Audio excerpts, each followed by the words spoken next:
of television stations expounding on what we are doing and what we intend to do as a government. Further, in the same month of May 2026, I returned to my alma mater, the University of Nairobi, where I had a dialogue with comrades at the Chandaria Auditorium. Mr. Speaker, with Mwananchi, I walked into a couple of shops to directly engage with the mobile phone dealers on the proposed tax changes, that is the excise duty on mobile phones. Additionally, last Thursday, 4th of June 2026, I joined a panel of eminent professionals on the Citizen Digital X Space in unpacking the Finance Bill 2026. The eminent professionals included FCPA Professor Elizabeth Kalunda, the chairperson of Institute of Certified Public Accountants of Kenya, Mr. Fred Kimodho, Deloitte Tax Policy Lead, Mr. Raymond Molenje, the Chief Executive Officer, Kenya Bankers Association, Mr. Tobias Alando, who is the Chief Executive Officer of Kenya Association of Manufacturers, and Mr. Kwame Owino, the Chief Executive Officer, Institute of Economic Affairs. A total of 15,847 Kenyans tuned in, while live listeners topped 14,249. Mr. Speaker, the message from Kenyans across the country, from our rural villages to our bustling towns and cities, the ordinary Mwananchi is clear and consistent in their messaging. They have genuine expectations from the government. Kenyans want an economy that works for them, an economy where the cost of living is manageable, where opportunities for employment and businesses are expanding, and where the benefits of economic growth are shared widely across society. Mr. Speaker, Wananchi want to see a government that listens to their concerns and responds with policies that promote opportunity, fairness, and prosperity. They want to see a government that protects their livelihoods, a government that supports farmers and small businesses, empowers the youth and women, and ensures that public resources are used prudently and transparently.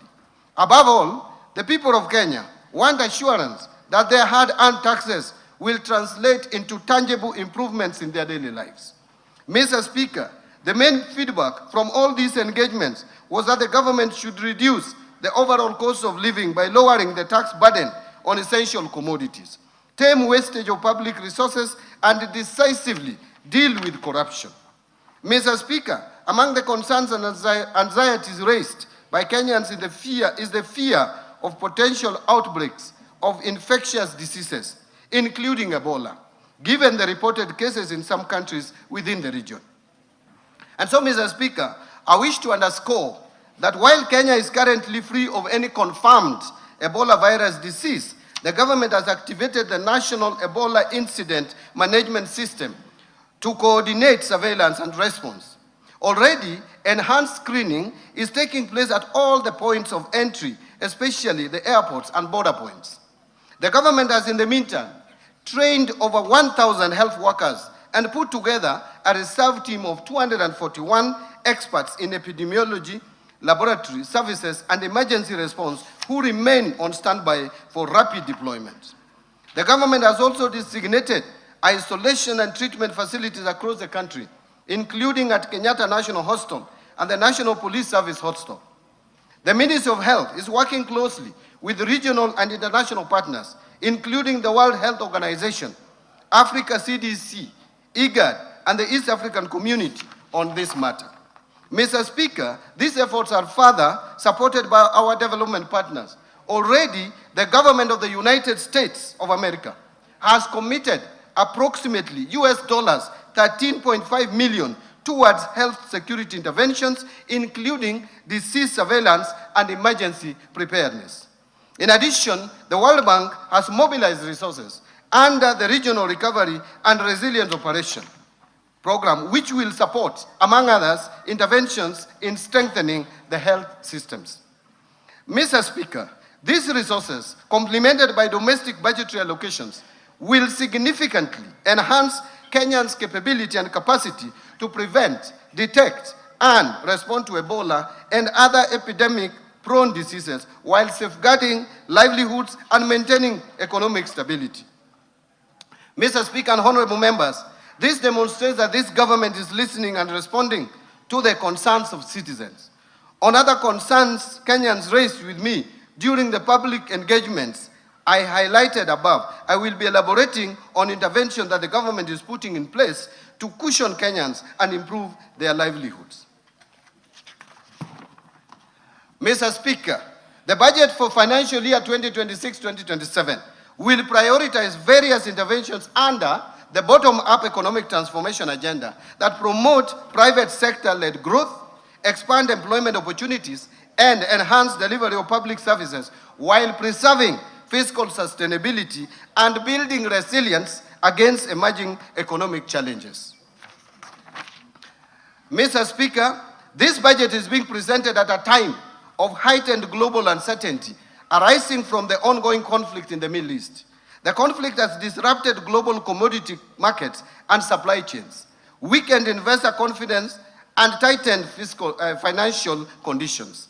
These developments have heightened risks to growth and inflation, increased pressure on public finances, and created uncertainty in global markets. For a developing economy such as Kenya, the impact is being felt through higher pump prices following a steep increase in global oil prices from an average of US $63.06 per barrel in February 2026 to US $94.4 per barrel by end of May 2026. In addition, tighter financing conditions, weakening export demand, slower investment flow, and rising cost of living continue to exert pressure on economic activities. Yet, even in this environment, new opportunities are emerging. Countries that strengthen competitiveness, deepen regional integration, and build resilient productive capacity will be the ones that will thrive. Mr. Speaker, it is against this backdrop that Kenya's economic journey over the past 3 years stands as a story of resilience. Difficult but necessary choices were made, delivering a steady recovery.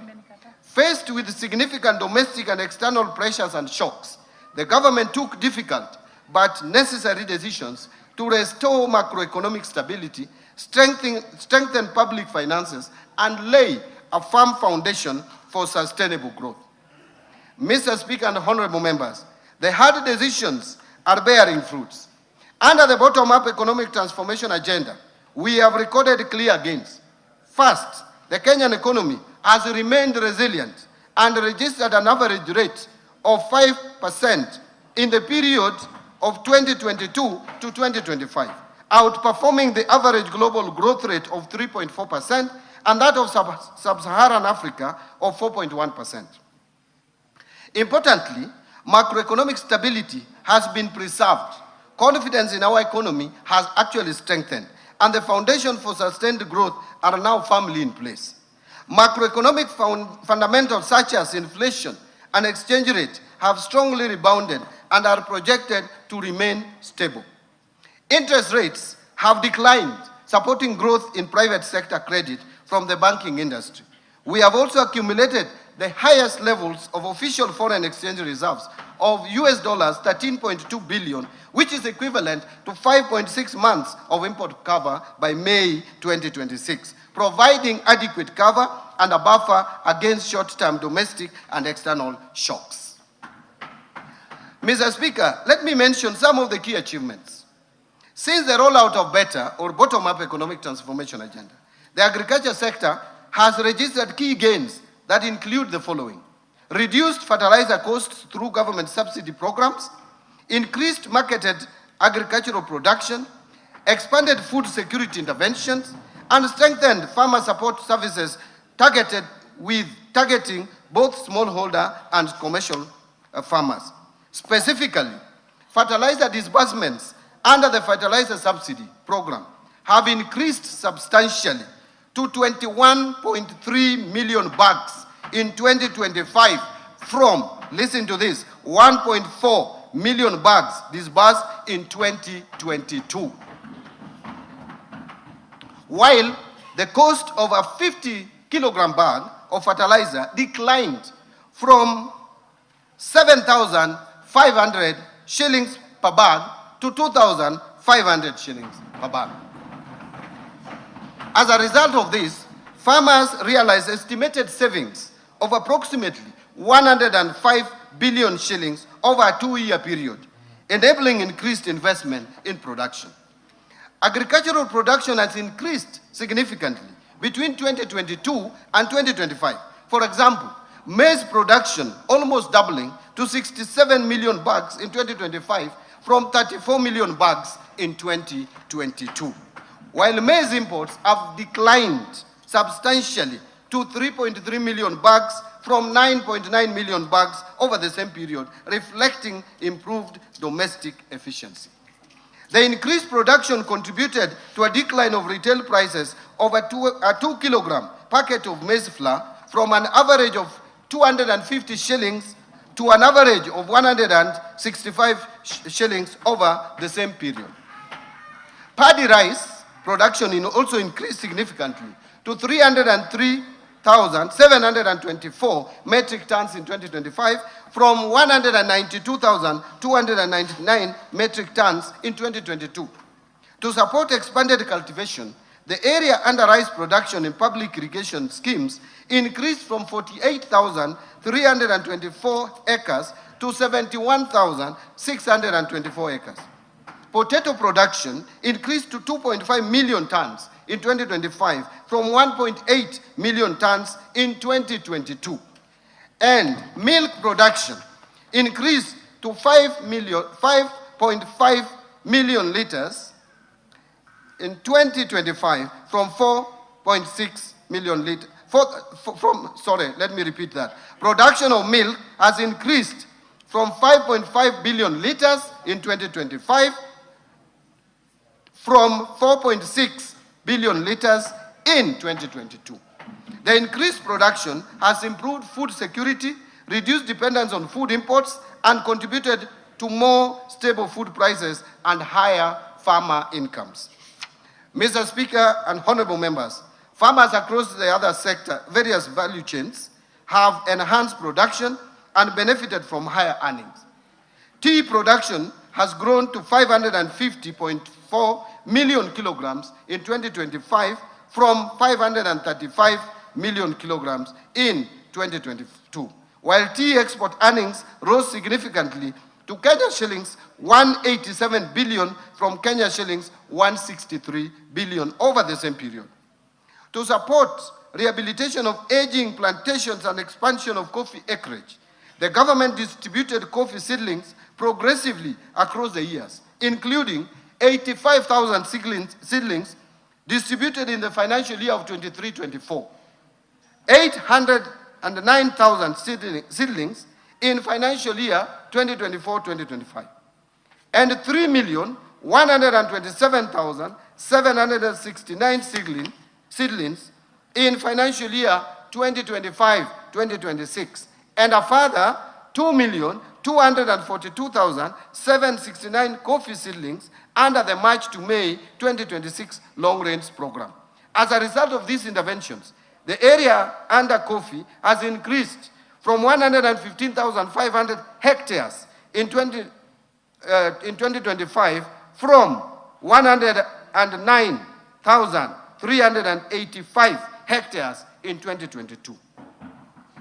In the edible oils industry or sector, the area under edible crops increased significantly to 114,350 hectares in 2025 from 60,000 hectares in 2022, reflecting growing farmer participation and investment in the subsector.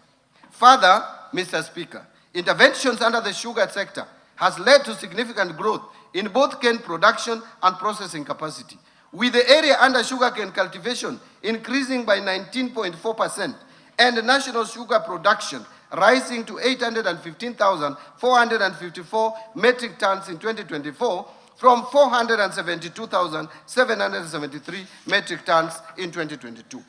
Mr. Speaker, having spoken about agriculture, and you can see the kind of improvement that has taken place in agriculture, let me now turn to healthcare. Access to healthcare has expanded substantially through far-reaching reforms aimed at strengthening primary healthcare, improving service delivery, and ensuring sustainable health financing. A total of 31.2 million Kenyans are now registered under the Social Health Authority, compared to about 8 million under the defunct National Hospital Insurance Fund, while 228 primary care networks have been established and operationalized. A total of 107,831 community health promoters have been recruited and trained, while 16,810 medical interns have undergone internship, bringing healthcare services closer to communities. Mr. Speaker, the government recognizes the critical role the contracted healthcare facilities play in the delivery of healthcare services to Kenyans. It is with this in mind that the government in the current financial year of 25-26 allocated 4 billion for settlement of outstanding National Hospital Insurance Fund pending bills. And going forward, we will settle the balance of the bills that are owed under the defunct National Hospital Insurance Fund and which span over the years. Mr. Speaker, this allocation is specifically designated for settlement of NHIF pending bills owed to contracted health care facilities in accordance with the presidential directive that prioritized the clearance of outstanding obligations for facilities with claims not exceeding 10 million shillings. The claims earmarked for settlement under this allocation have been duly verified and adjudicated and will be fully paid before the close of this financial year, Mr. Speaker. Mr. Speaker, the government will subsequently prioritize payment of the outstanding claims exceeding the 10 million threshold once verified in the next budget. Mr. Speaker, the government has accelerated implementation of the affordable housing program to address Kenya's housing deficit, create jobs, stimulate local manufacturing, support MSMEs, strengthen county economies, and improve the quality of life for millions of Kenyans. Mr. Speaker, through the program, number one, a total of 277,281 housing units have been completed or are under implementation nationwide as at May 2026. Two, the program has also successfully aggregated demand through the Bomayangu platform, where more than 1 million Kenyans have registered their interest in home ownership, demonstrating both the scale of housing demand and growing public confidence in the government housing agenda. And I hope they will not listen to other voices outside there.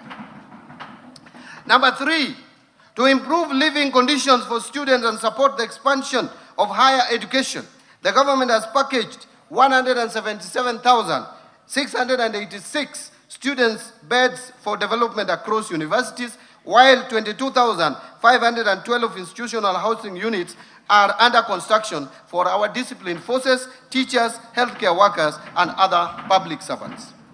Number four, the program has also created over 640,442 jobs across the housing value chain through construction activities, professional services, manufacturing, logistics, and supporting industries. And of course, these are Kenyans who would be jobless if we didn't have their housing program. And number five, under the Modern Markets program, a total of 476 markets have been packaged for development nationwide, with 354 already under implementation. This will provide dignified trading spaces and support entrepreneurship, and that is the bottom-up economic transformation agenda. Mr. Speaker and honorable members, the government continues to implement a number of interventions to empower our youth. And in particular, the government has, one, constructed 4 youth empowerment centers in Mwea, Chepalungu, Dagoretti North, and Mandera South constituencies. In addition, 25 youth empowerment centers have been equipped, bringing the total to 156 youth empowerment centers across the country. Number two, the government has also enhanced skills development and wealth creation through provision of loans to 93,559 youth entrepreneurs through the Youth Enterprise Development Fund. Additionally, 91,253 youth have benefited through startup grants under the National Youth Opportunity Towards Advancement (NYOTA) program. The NYOTA program has also supported 51,604 youth through on-job experience in 26 counties across the country.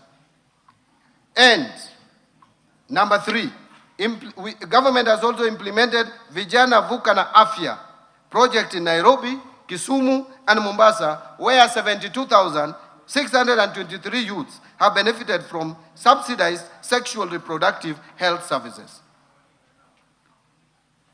Mr. Speaker, in support of the creative economy, the government has established 3 film hubs in Dedan Kimathi University in Nyeri, and also in Bomet and in Migori counties, and fully equipped them with film production equipment. Additionally, a cinema theater has been established at Dedan Kimathi University of Technology with a capacity of 150 audiences. Further, to reach more youth, particularly in rural areas, a cinema machinani program has been rolled out. The government has also facilitated the production of 1,745 local and foreign films in Kenya and trained 1,847 filmmakers. Mr. Speaker, to further empower the youth, the government, in partnership with the United Nations Development Program, has developed the NextGen.ke initiative that will provide recently graduated youth with paid internship opportunities in the private sector, enabling them to acquire practical workplace experience and market-relevant skills. And I personally led the negotiation on this score. To support this intervention, the government has committed an initial allocation of 2 billion towards its implementation. Mr. Speaker, given the scale of the youth employment challenge, the government further calls upon development partners, the private sector, philanthropic organizations, and other stakeholders to join this national effort, acknowledging that the task of creating opportunities for Kenya's youth extends beyond the capacity of government alone and requires a broad-based partnership for sustainable impact. Honorable members and Mr. Speaker and honorable members, to support MSMEs, the government has moved deliberately to put affordable credit, markets, and shared infrastructure directly into the hands of the enterprises and the young people at the base of the economy. To expand access to affordable credit, the government set up the Hustler Fund in 2022. Since then, the fund has actually disbursed 87 billion Kenya shillings to 28 million accounts and given 4.5 million people previously unscored or blacklisted Kenyans a formal credit history for the first time. Mr. Speaker, under the Nyota program, more than 5.6 billion has been invested in business skills training, mentorship, and startup capital, benefiting at least 84 youths in each of the country's 1,450 wards. And to promote value addition, the government has equipped 214 industrial development centers in our constituencies and opened regional markets to more than 1,100 of our enterprises, creating over 23,000 direct and indirect jobs.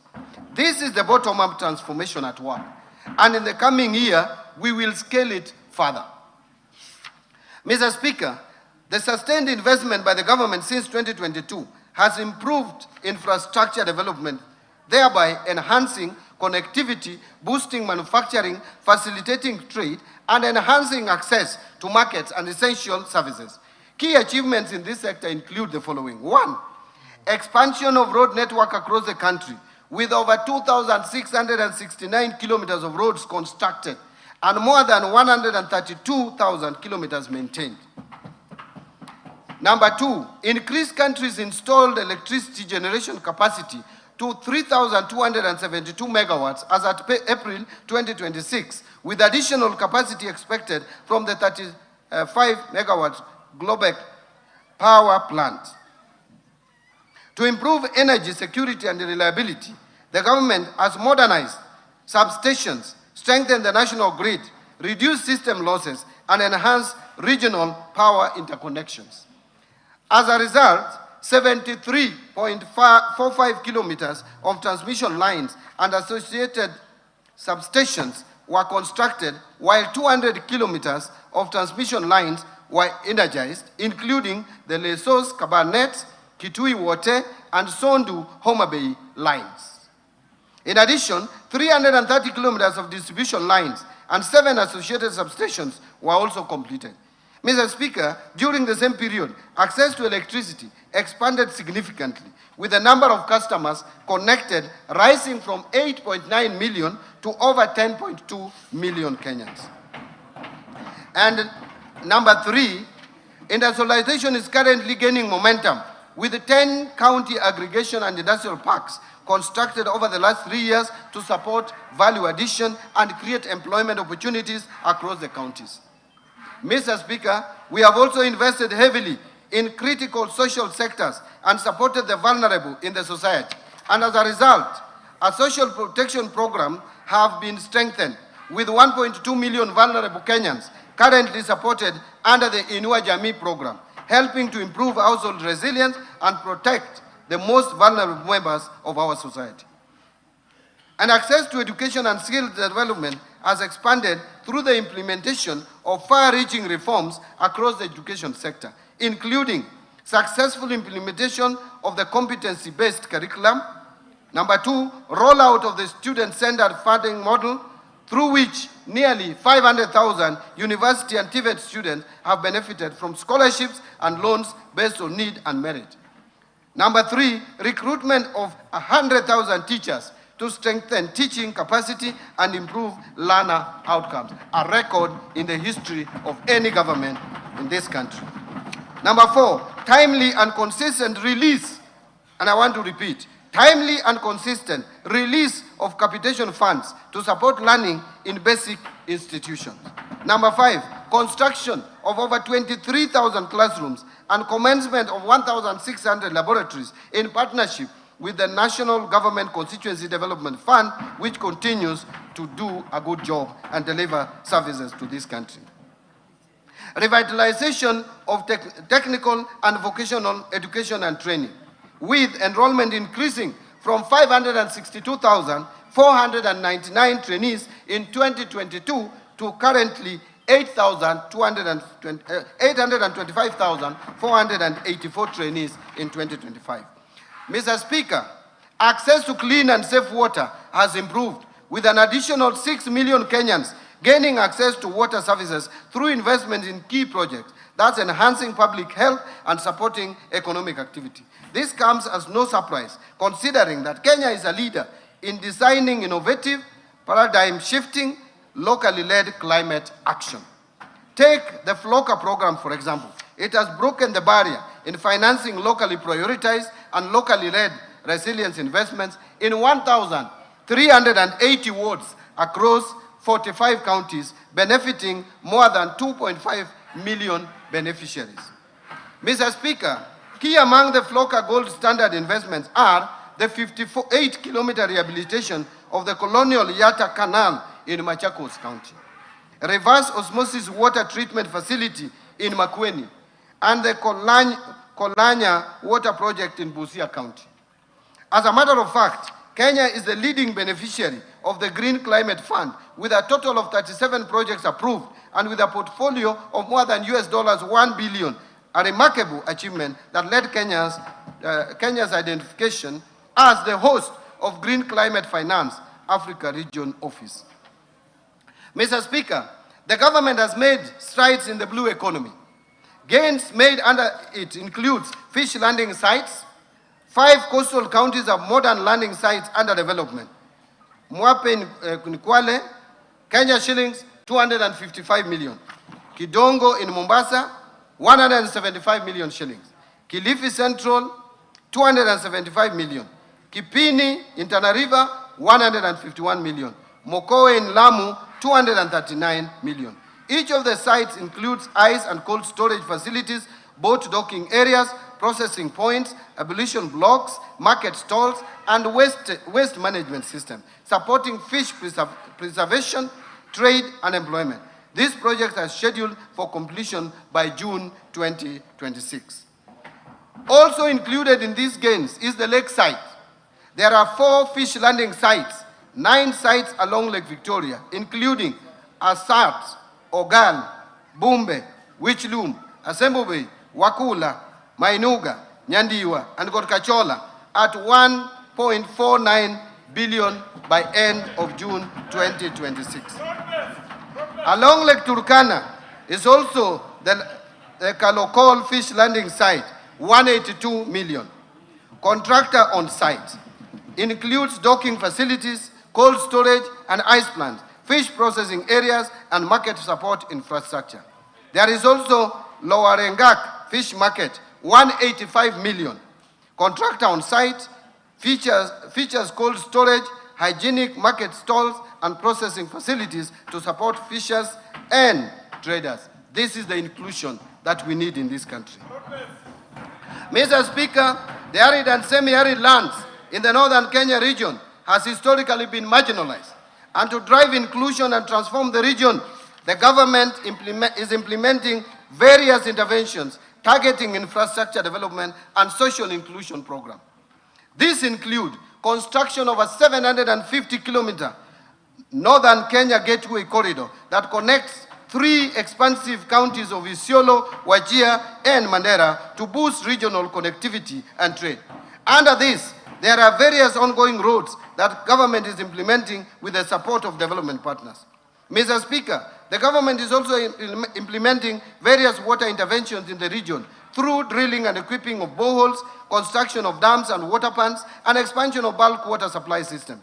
Further, key interventions in the education sector include recruitment of 5,000 teachers in the hard-to-reach areas, integration of alternative learning systems like Duksi or Islamic religious schools and madrasa into formal education framework, construction of low-cost boarding facilities and dormitories in this region, provision of scholarships to protect vulnerable students from dropping out, and implementation of TVETs to equip pastoralist youth with hands-on skills.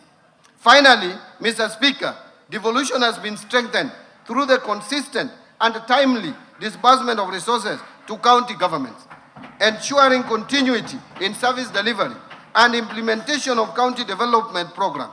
Since 2022, funding to county governments has steadily increased, with equitable share to counties increasing from 370 billion shillings in financial year 2022-23 budget to 428 billion Kenya shillings in the financial year 2026-27 budget.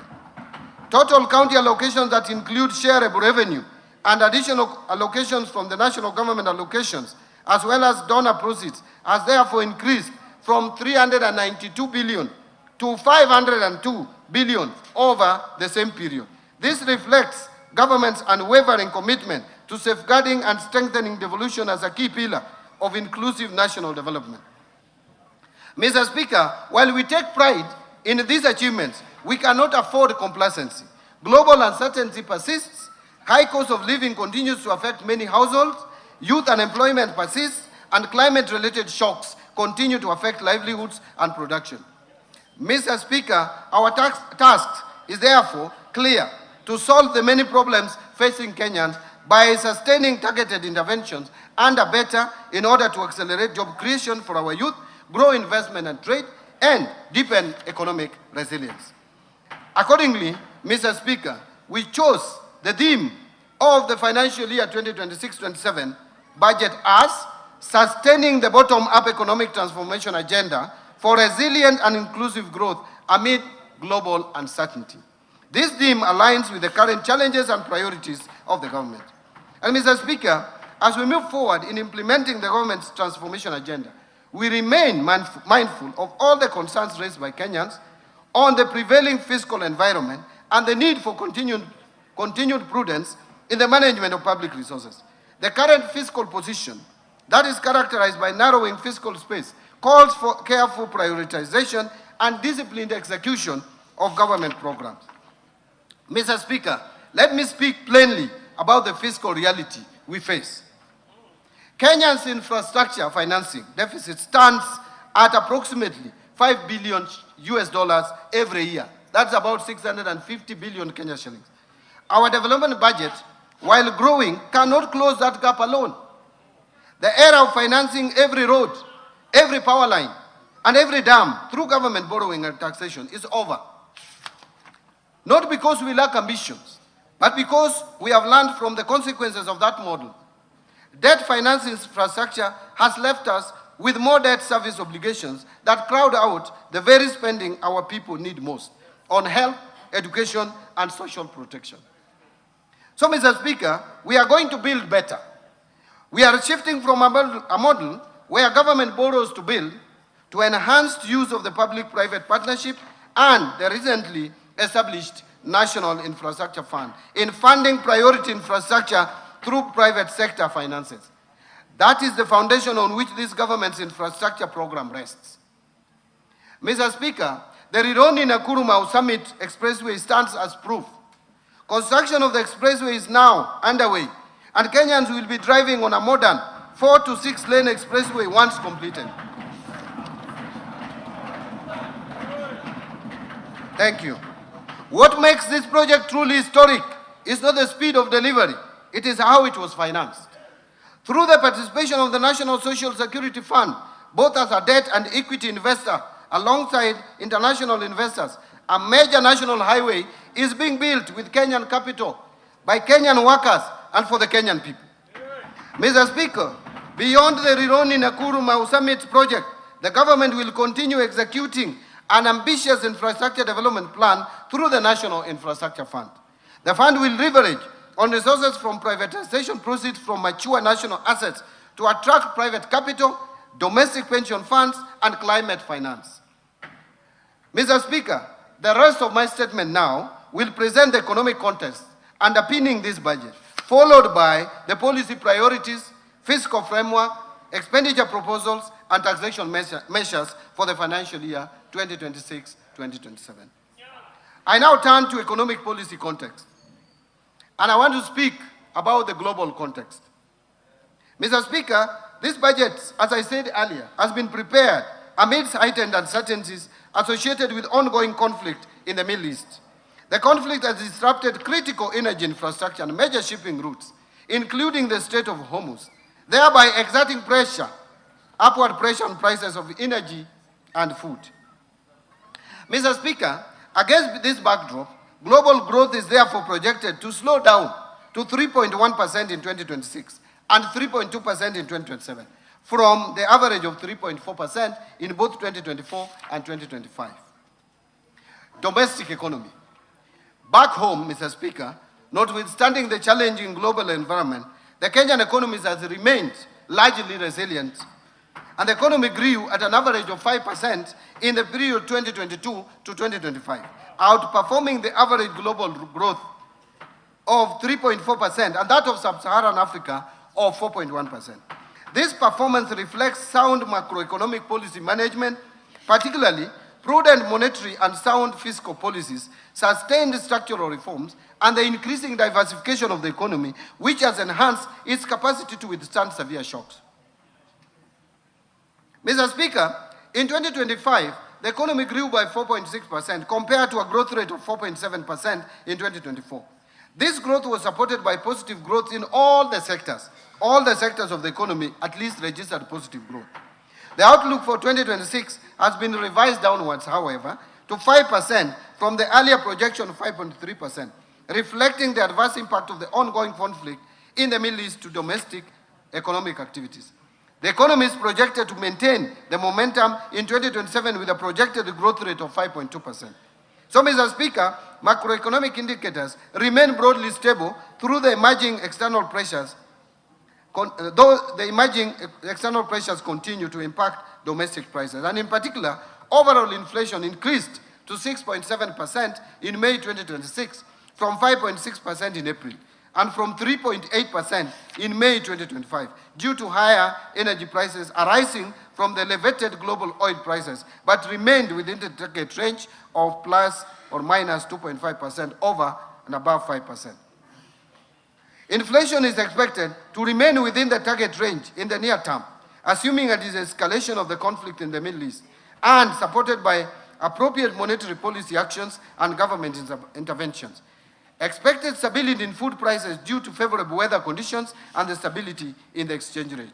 Mr. Speaker, in April 2026, the government has deployed targeted stabilization measures to cushion consumers from the full impact of rising global fuel prices. These interventions include use of resources in the Petroleum Development Levy Fund to subsidize the fuel pump prices. And in addition, the government lowered the VAT rate on petroleum products for 3 months from 16% to 8%.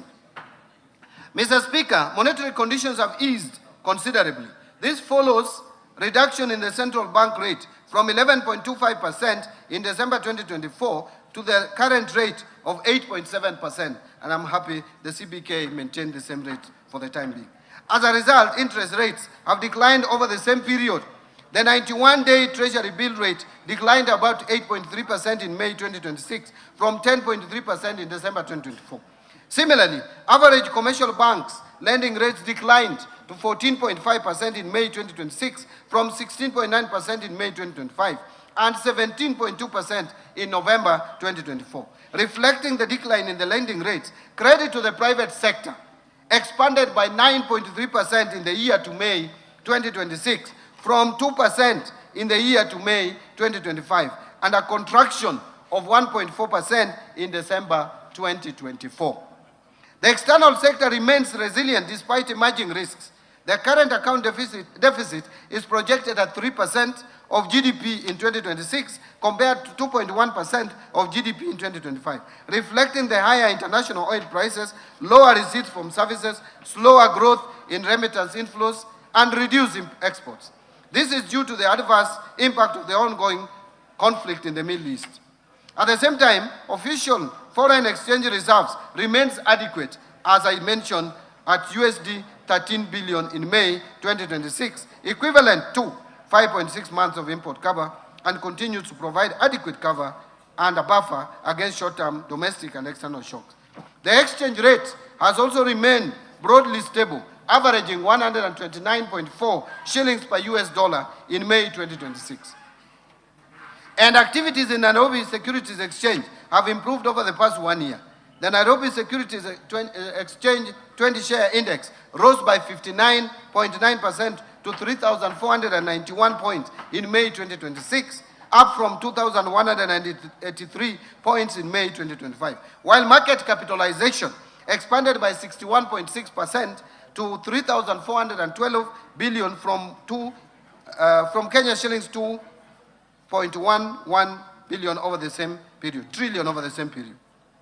However, between February and May 2026, the Nairobi Securities Exchange 20-share index declined by 5.5% as investors became cautious of the rising global uncertainty associated with the conflict in the Middle East.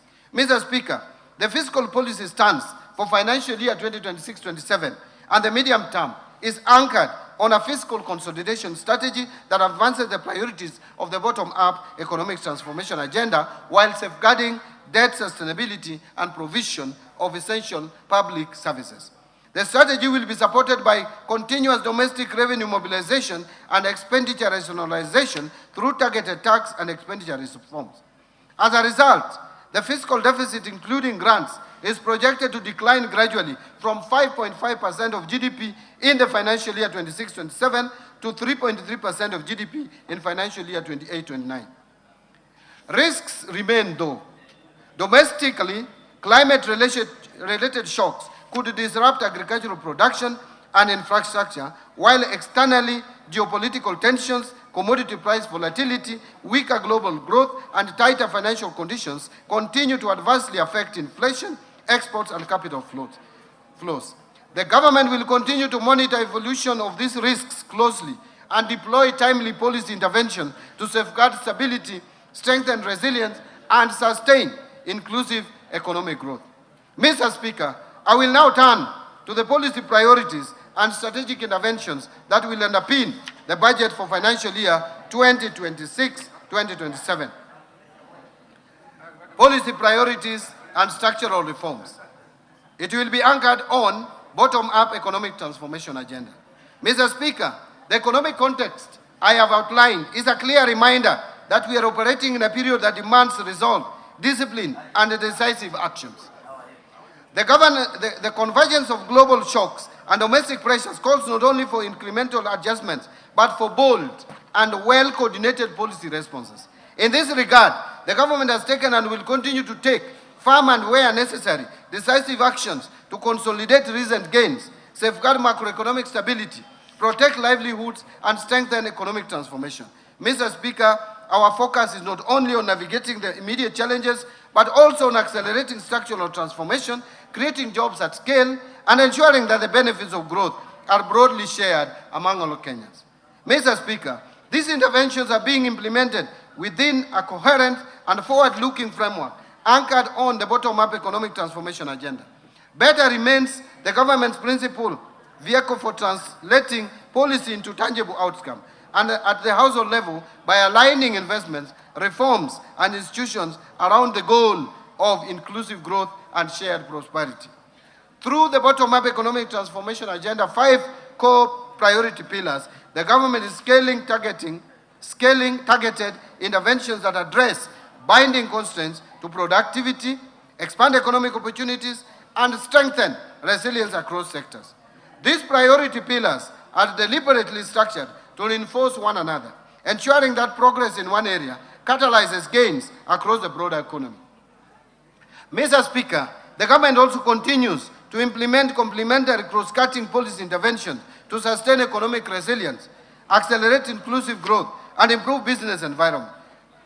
This will create a seamless transition to the next frontier of economic transformation. These interventions include the following.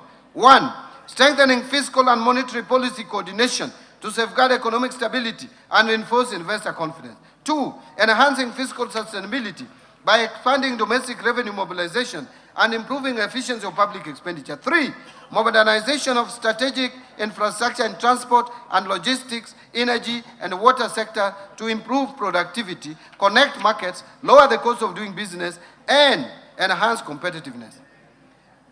4, supporting industrial development, trade, tourism, blue economy, MSMEs, and innovation to accelerate job creation, broaden economic opportunities, and transform Kenya's economy to a net exporter of goods and services. 5, strengthening environmental conservation and climate change, mitigation and adaptation measures to promote sustainable development and resilience. And 6, supporting human capital development through continued investment in quality education, universal health care, and well-targeted social protection interventions. 7, advancing youth empowerment through targeted investment in skills development, entrepreneurship, digital opportunities, and access to affordable financing. And 8, strengthening governance reforms to enhance public service delivery. Now I want to talk about evidence-based decision-making. Mr. Speaker, as we implement this budget, the government reaffirms its commitment to strengthening economic planning and development as the foundation of sustainable growth, prudent resource allocation, and improved service delivery to our citizens. In the coming financial year, we will intensify efforts to institutionalize evidence-based planning and decision-making across all levels of government. This approach will ensure that public resources are directed to interventions that deliver the highest economic and social returns, aligning with the national development priorities. To achieve this, the government will accelerate the finalization and implementation of a comprehensive economic planning policy and an economic planning bill. These 2 instruments will create a coherent, transparent mechanism for identifying, prioritizing, and sequencing government policies, programs, and projects based on rigorous economic analysis, affordability, and measurable impact. Mr. Speaker, we will also continue to invest in national statistical system, policy research, data analytics, and monitoring and evaluation to provide timely, reliable evidence for decision-making.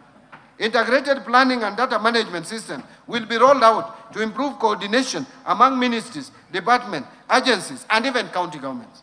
Mr. Speaker, through these measures, we will foster a culture of evidence-based policy making, strengthen public accountability, and ensure that every shilling spent delivers maximum value to the people of Kenya. On the policy and legal and institutional reforms front, Mr. Speaker, to strengthen economic stability, the government continues to roll out targeted structural, institutional, and regulatory reforms to improve the business environment, boost public services efficiency, and reinforce accountability in public finances. In building resilience against climate change, Mr. Speaker, the government has continued to make concerted efforts to strengthen disaster risk management. The recently enacted National Disaster Risk Management Bill, which is now an act of parliament, and I thank this National Assembly, provides a legal framework for coordination of disaster risk management activities across the 2 levels of government, supporting prompt responses when disasters occur. Mr. Speaker, to further strengthen the country's preparedness and response to climate-related risk, the National Treasury is spearheading the development of a new disaster risk financing strategy for the period 2026-2030, since the earlier strategy for the year 2018-2022 came to an end. Mr. Speaker, and in response to changes in climate, the government will continue to implement the Financing Locally Led Climate Action Program, a transformative initiative that has unlocked green investments at the county level, empowering local communities to adapt to impacts of climate change. Mr. Speaker, to finance large-scale climate and environmental projects, the government will establish the Kenya Green Investment Facility in line with the Kenya's commitments under the nationally determined contributions to the Paris Agreement. To further scale green financing, the government is finalizing the framework for issuance of sustainability-linked bonds with targets in forestry and rural electrification expansion. Mr. Speaker, Kenya secured the hosting rights for the Green Climate Fund Regional Office for East and Southern Africa in Nairobi, reinforcing the country's position as a regional green finance hub. Further, the National Treasury is at an advanced stage of accreditation as a direct access entity to the Green Climate Fund, enabling the country increase public sector-driven climate investments and opportunities. Mr. Speaker, the government will host the African Green Investment Forum in October 2026. And this forum will serve as a flagship continental initiative designed to mobilize substantial green finance, accelerate sustainable investments, and advance Africa's leadership in this domain. On public procurement reforms, Mr. Speaker, to operationalize procurement reforms and eliminate manual inefficiencies, the government officially launched the rollout of an end-to-end e-government procurement system in July 2025. The system has now shifted procurement processes from fragmented and manual processes to a fully digitized procurement platform. The platform has been integrated with core government systems, including IFMIS, Business Registration Services, and ITAX, with initial onboarding prioritizing national government ministries, departments and agencies. State corporations and county governments will then follow. Significant progress has been made, and to date, 1,500 system utilization will be conducted. Further, Mr. Speaker, beginning July 1st, 2026, there will be no exemption. There will be no exemption to procure outside the system.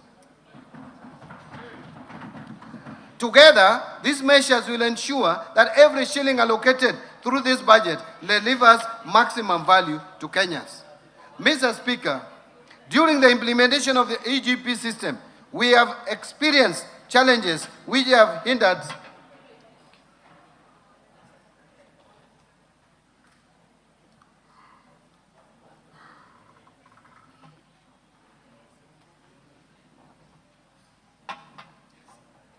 Thank you. Mr. Speaker, during the implementation of EGP system, we have experienced challenges which have hindered the seamless implementation of the system. Some of these challenges include resistance from users and litigation in the courts. Mr. Speaker, to further strengthen our procurement framework, the government developed the Public Procurement and Asset Disposal Bill, Amendment Bill 2026, among the key reform areas in the bill, which include mandatory disclosure and reporting requirements, promotion of local content, and preference and reservation schemes, especially for youth, women, and persons with disabilities, and provision of a stronger legal basis for electronic procurement and framework contracting. Mr. Speaker, I submitted this bill of 2026 to Parliament for consideration and approval. I urge the House to favorably consider the bill. I want to now speak about the reforms under the state corporations. Mr. Speaker, state corporations remain a cornerstone of Kenya's development architecture, delivering essential public services and catalyzing strategic investments. Mr. Speaker, I mentioned in my statement last year that the government embarked on a comprehensive reforms which target to streamline mandates, strengthen governance, enhance accountability, and improve operational efficiency of state-owned enterprises. Mr. Speaker, the implementation of the reforms is ongoing through a multi-agency technical working committee. In the first phase, the committee considered 23 mergers, 16 dissolutions, 7 transfers of functions back to ministries, departments and agencies, and the declassification of selected state corporations. Mr. Speaker, under phase 1 of the reforms, the committee has finalized the review of enabling legislations of the affected state corporations and drafted appropriate bills where necessary. Review of the staff complements, skills and placement deployment of those affected so as to facilitate a smooth transition and documentation of assets and liabilities of the entities identified. I submitted to this House the draft bill supporting the implementation of the reforms under phase 1, and I urge the honorable members to favorably consider the bills to enable timely implementation of the reforms. Now let me speak about the new kid in the town, government-owned enterprises. Mr. Speaker, further, as part of the reforms, the Government-Owned Enterprises Act number 25 of 2025 was assented to by His Excellency the President on 21st November 2025 and came into effect on 5th December 2025. The Act provides a modern framework for the ownership, oversight and management of commercial state corporations. Under the Act, the Independent Search and Selection Panel has begun the process of recruiting independent directors of the Board of GOEs. All the government-owned enterprises are required to operate as commercial entities, that is for profit, be self-financing, be self-sustaining, and accountable to the public through the National Treasury. Let me now speak about National Infrastructure Fund. Mr. Speaker, in March 2026, the government established the National Infrastructure Fund following the enactment of the National Infrastructure Act of 2026. The NIF is an innovative mechanism for scaling up infrastructure development by mobilizing private capital and expertise to execute commercially viable infrastructure projects while reducing reliance on taxation and debt. The fund will promote growth of infrastructure projects by pooling capital from diverse sources, which include pension funds, sovereign wealth funds, private equity, banks, development finance institutions, among others, to finance large-scale and long-term projects. In this respect, Mr. Speaker, the proceeds from privatization will be channeled into the fund, that ensuring transparent revenue flow in financing national priority projects, including national highways, airports, seaports, electricity generation, ICT, water and irrigation, and agribusiness.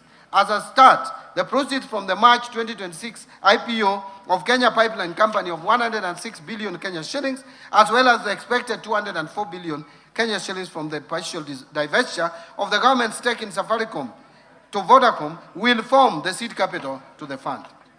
Under Sovereign Wealth Fund, Mr. Speaker, to complement the National Infrastructure Fund, the government has submitted to this August House the bill to establish the Sovereign Wealth Fund with 3 distinct components. The first component is the stabilization component, then there is the strategic infrastructure investment component, and finally, the future generation, also known as URIDI component. And this fund will bring into operation Article 201 of the Constitution on intergenerational equity by ensuring that natural resources wealth is invested productively and spread equitably to both current and future generations.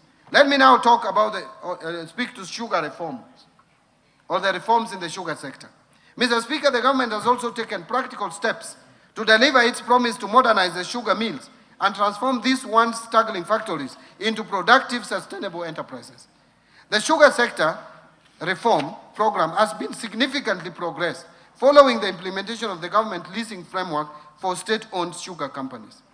The leasing process has since been successfully concluded, with investors having fully taken over operations of the sugar factories, namely Chemelis Sugar Company, Moroni Sugar Company, South Nyanza Sugar Company, and Zoia Sugar Company. Mr. Speaker, since the resumption of operations, substantial investments have been undertaken towards rehabilitation and modernization of the factories, resulting in significant revamping of the mills and improvement of operational capacity. These initiatives are expected to enhance efficiency, restore profitability, and protect the livelihoods of farmers. Mr. Speaker, these are not isolated transactions. They are proof that when governance is strengthened, when mandates are clarified, and when institutions are held to account, the corporations can be genuine engines of growth.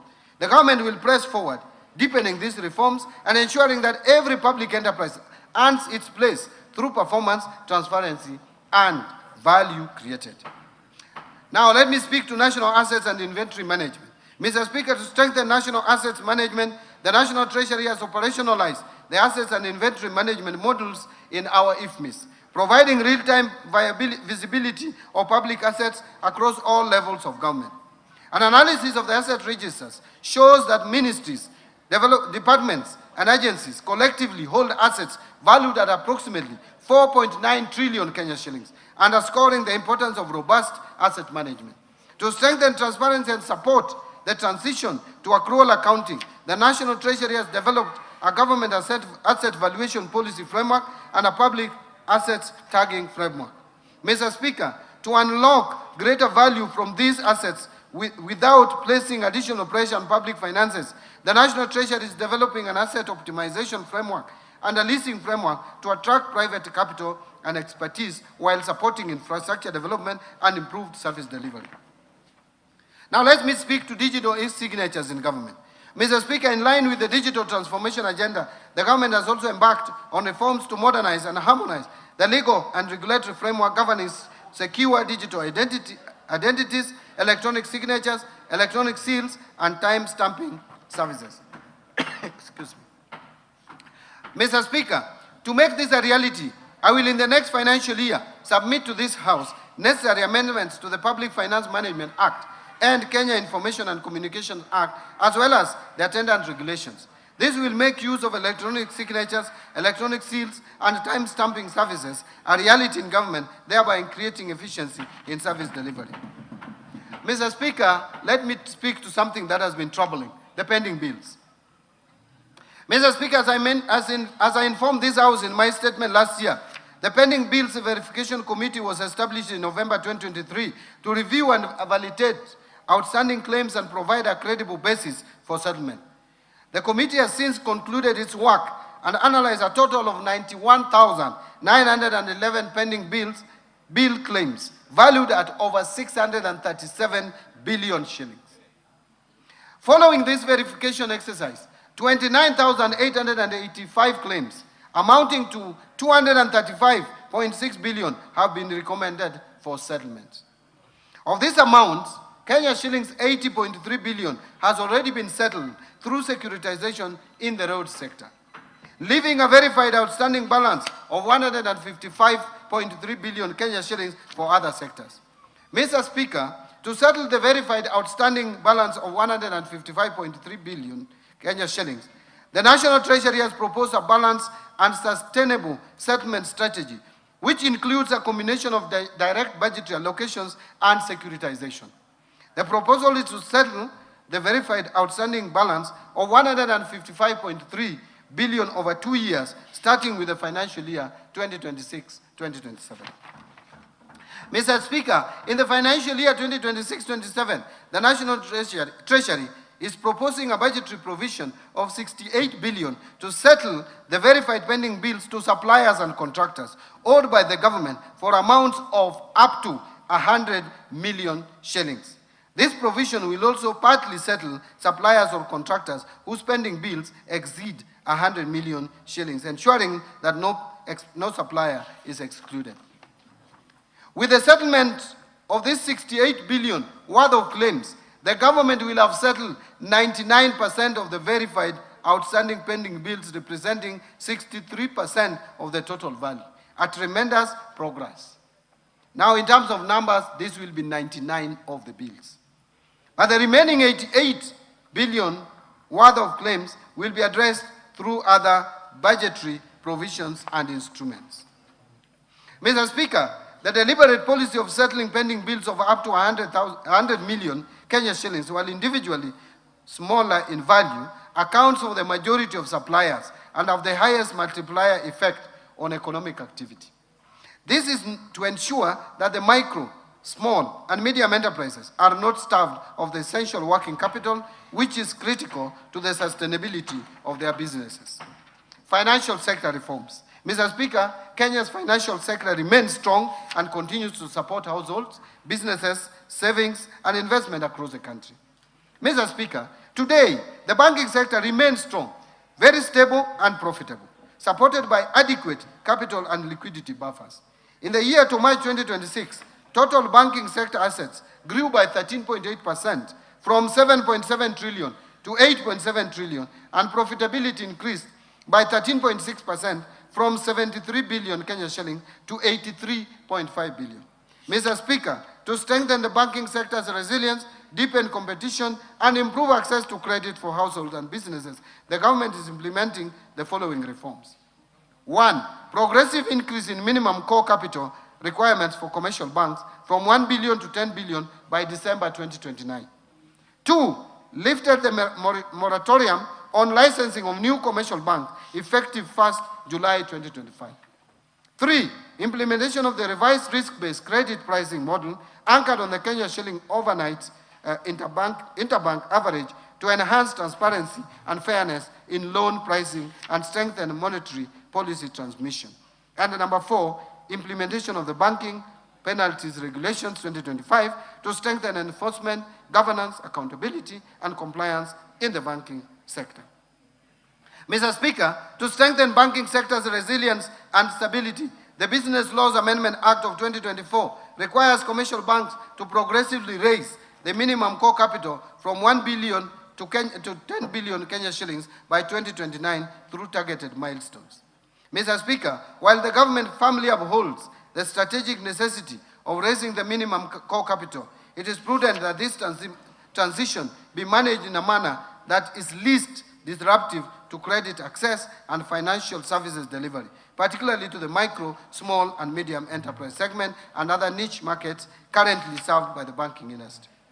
Mr. Speaker, to allow flexibility in achieving this objective and following wide consultation, especially with Kenya Bankers Association, I will be proposing amendments to the timeline specified in the Business Laws Amendment Act of 2024 to allow commercial banks raise the minimum core capital to 10 billion by 31st December 2032 without their new annual milestones. This will provide the flexibility necessary for institutions to pursue measured, commercially sound, and market-sensitive capital-raising strategies in a manner that preserves shareholder value and sustains investor confidence. Mr. Speaker, to make it easier and cheaper for Kenyans and businesses to send and receive money across the East Africa region, partner states are working to connect their financial system as per the East African Community Payment System Master Plan of 2025 so that transactions are faster, more affordable, and more efficient to support trade and regional integration. Mr. Speaker, to safeguard the country against illicit financial flows, the government has, over the last 2 years, undertaken far-reaching reforms aimed at strengthening our anti-money laundering, counter-financing of terrorism, and counter-proliferation financing framework following the country's placement on the Financial Action Task Force Grey List in February 2024. These reforms include the adoption of the Virtual Asset Service Providers legal framework, strengthening beneficial ownership transparency, enhancing risk-based supervision across financial and designated non-financial business and professions sectors, improving interagency collaboration, and increasing investigations, prosecutions, and asset recovery efforts relating to money laundering and terrorism financing offenses. Further, Mr. Speaker, reporting institutions have continued to enhance compliance with AML and CFT obligations, thereby reinforcing the integrity and resilience of our financial system. Mr. Speaker, Kenya has actually made substantial progress in addressing the action items under the FATS Action Plan, with only a few outstanding measures remaining as we approach the conclusion of the implementation period. The government remains fully committed to finalizing the remaining reforms and securing Kenya's exit from the grey list at the earliest opportunity. These achievements demonstrate our unwavering resolve to align Kenya with the international best practices, safeguard the country against illicit financial flows, and strengthen investor confidence in our economy. And Mr. Speaker, the government is also supporting innovation in financial services through the implementation of the Virtual Asset Service Providers Act of 2025.